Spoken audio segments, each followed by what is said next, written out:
Hi Taurus, welcome back to the Astrology 33 channel. This is your mid-January 2025 love reading. Thank you to those of you who've liked, viewed, shared, and subscribed to the channel. I appreciate all of that. For those of you new to the channel, of course, over here in front of us, it's what I call the Bridging the Gap spread.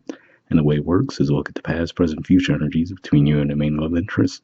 Once we get through all that, we'll pull some oracle cards as well for some additional insight, and that's where the Bridging the Gap dynamic comes into play. As far as the decks being used, on the left side we have the Lover's Path Tarot.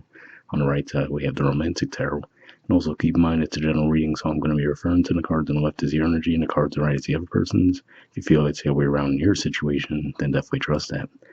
Alright, so with all that out of the way, we'll get started. Past energy on your side, we have the Three of Cups.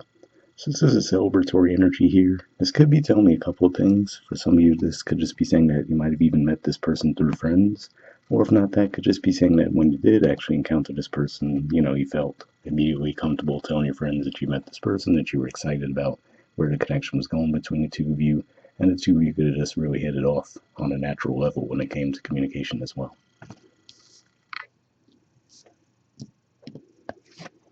All right. Past energy on their side, we have the Four of Wands. So this is Aries energy here. And to me, this says that they felt a real natural, strong connection to you as well. It might even felt to them like maybe it was even more of like a past life type connection, where the connection is felt so natural, they couldn't help but feel like maybe they'd known you before.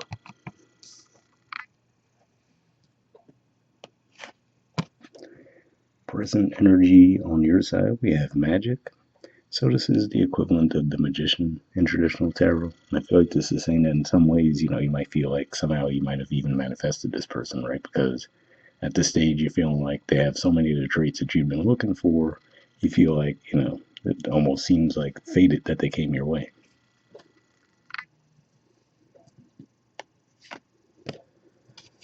All right, present energy on their side, we have the Knight of Wands. So this could just be saying that they might have a very lighthearted but yet action-oriented energy that they're taking toward you. Could just be saying that they're trying to move things along between the two of you rather quickly as well.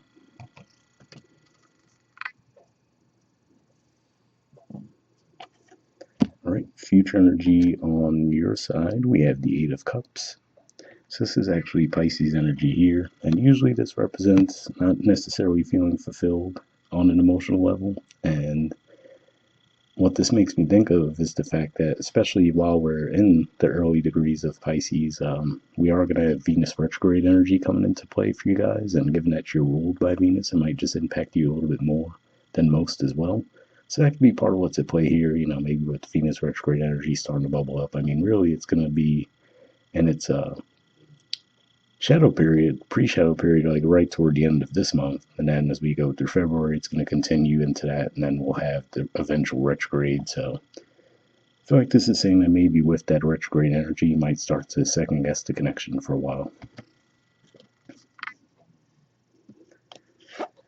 All right, and future energy on their side, we have the Ten of Pentacles. So this is Virgo energy here, which to me shows that they are going to really want to move things forward with you guys on a more serious level.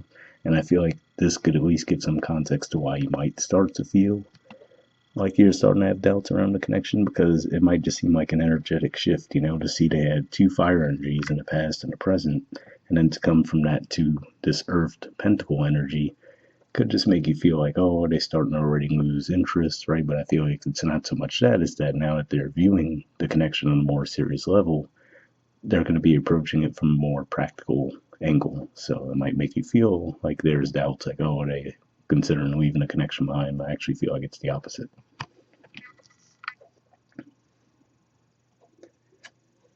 All right, bottom of the deck on your side, we have Grace.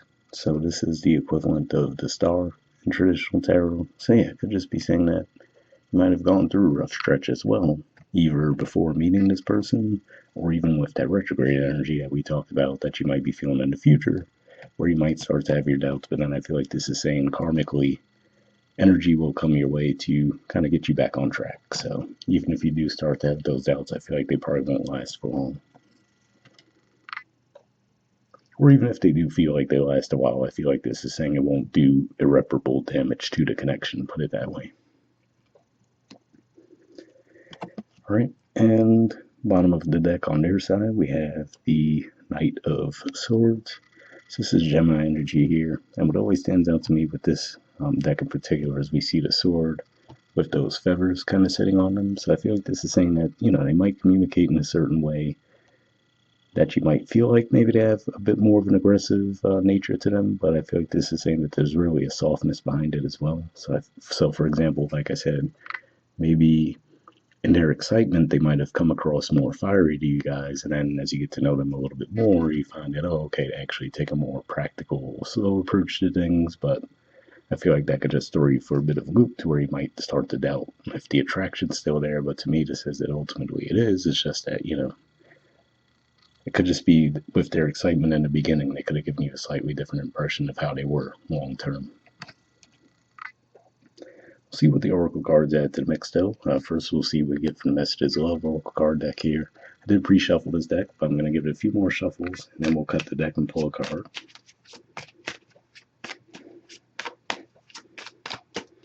Okay, so I'll put the deck down.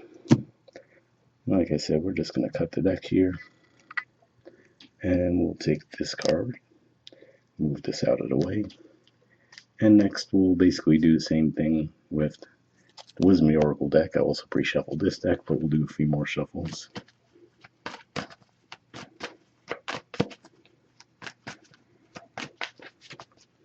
Okay, and I'll put this deck down.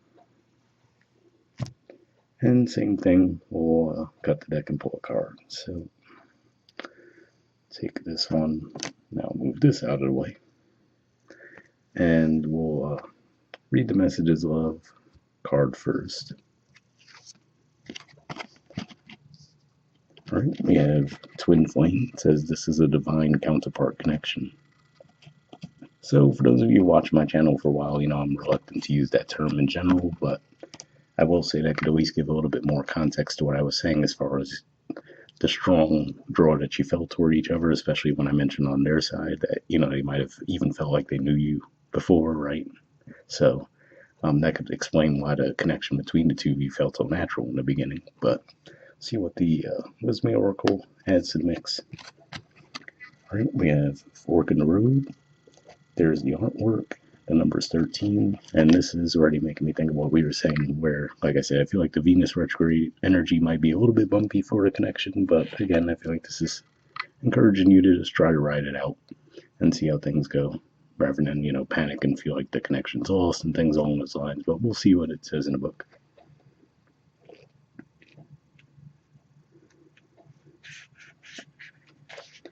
All right, the relationship message says you've reached a moment of truth in the evolution of your relationship. Which will you choose? To open up to the possibility of love, or to remain isolated? To go deeper and commit to mutual passion, or to walk away? This is a time to take responsibility for your truest desire and follow it. Be honest with yourself about what you're willing to do, invest, and give, then choose. You cannot make a wrong choice. If you move forward with a relationship, know that it will be based in truth and authenticity. You have made a conscious decision rather than simply hanging on because you don't want to be alone, or ending things because you're afraid of the intensity of genuine connection. All roads lead to the lessons you must learn in your relationships. Regardless of the decision you make, it will place you on your path to a true experience of the heart.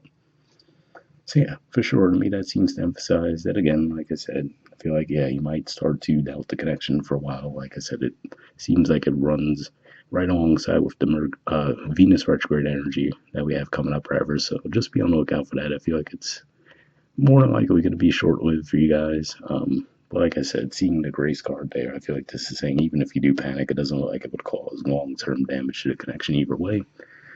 And given the message there too, this does seem like it's a pretty powerful connection. So hopefully that resonated for you guys. We'll wrap up there, and I'll see you all next month. All right, bye.